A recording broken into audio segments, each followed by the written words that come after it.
Hello, everyone, and my name is Julia. Welcome to my digital classroom. Today is lesson 4 out of 10 in our unit on the executive branch of the American government, and today's topic is veto power. So, our source, as always, for all of my materials is from iCivics. You can find those using the QR code in the top right, and I am still committed to giving you lessons in 10 minutes or less, so let's go ahead and get started. Our lesson objectives for today are to define the veto and the pocket veto. We're also going to describe the process by which Congress can override a presidential veto. We can talk about how to evaluate claims in news and news related stories for misinformation. And we're going to determine the validity of a claim through fact checking and triangulation. So let's get started. First, we are going to do a warm up. I want to know from you, why is fact checking so important? This is going to tie into everything that we're talking about today. So, here is what I'm going to have you do. Go ahead and take out your phones, open up Snapchat. Take a picture of yourself or something in your environment that could represent an answer to the question. I took a picture of myself looking very thoughtful, if I might say so myself. Briefly answer that question using the text tool. You can see that I did that on my screen. And then decorate it with some Bitmojis or filters, whatever you want to do. All I ask is that you keep it school appropriate and then share it with your teacher or your peers. You can also share it with me on Twitter if you'd like. I'd love to see your progress. My Twitter handle is at Giulia Pucci EDU. So go ahead and pause the video, do that, and then we'll get right back to it. All right, let's jump in. Let's first talk about the veto power. So, you've probably heard the word veto before. It just means for the president to reject a bill and send it back to Congress. Because remember, in the idea of checks and balances, no branch of government can overpower each other.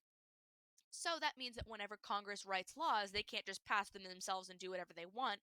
They have to have the president check it over for them. So whenever a bill gets sent to the president gets to sign off either yes, I approve it and I sign it, or no, I reject it and I veto it. They can also send it back with any objections so that way Congress can fix it. But fixing it is also a nightmare of a process too, as you can imagine if you've learned about how a bill becomes a law. So let's talk about why a president might veto a bill. First of all, if the president feels that the law is not in the best interest of the country, they can veto it, especially if the law is unconstitutional. Now, the judicial branch should help to take care of that, but before it even gets passed, the president can say, no, this is unconstitutional, it needs to be vetoed. They can also turn it down if the law limits the power of the president, or if the law has larger effects than Congress had anticipated, which again kind of ties back into whether or not it's in the best interest of the country to pass it. So let's talk about the power of the pen. The power of the pen just means that he can use his power to manipulate a bill. So this basically says we had talked before about the State of the Union address and how the president can talk about what bills they would be more likely to pass versus what bills they'd be more likely to veto. So the president can kind of hold that over Congress's head and say, hey, you can write as many laws as you want, but my pen is ultimately going to be more powerful than anything you can write. So you may as well make it something more that I will like and that I will sign into law. So that just says that he just kind of dangles that power over their heads a little bit. So that is the idea of the power of the pen, if you've ever heard that phrase before. But even though that may be true, there are still some effects that the veto can have, and the House and the Senate can actually overrule a veto. So, Congress can overrule the president's veto with a two-thirds majority vote in both the House and the Senate and pass it into law. So, that is one of the only ways that a law can be put into action without presidential agreement or signing it into law. So, let's do a little quiz, shall we? This is just a bit of trivia. You don't need to do anything or write anything down, just think in your head. Since 1789, 1,484 vetoes have been dealt. How many of them have been turned around or overruled by the House and the Senate? Is it A, 862, B, 324, C, 106, and D, 0? How many do you think have been overruled? I'll give you 3 seconds. If you guessed C, 106, you are correct. So only about 100 out of about 1,500 vetoes have been overturned. That's not a super high success rate. So again, the power of the pen is very heavy handed. Now let's talk about a pocket veto. Whenever a law comes onto the president's desk to be signed, the president only has 10 days to veto that bill. If the president doesn't sign it or veto it, it just automatically becomes a law.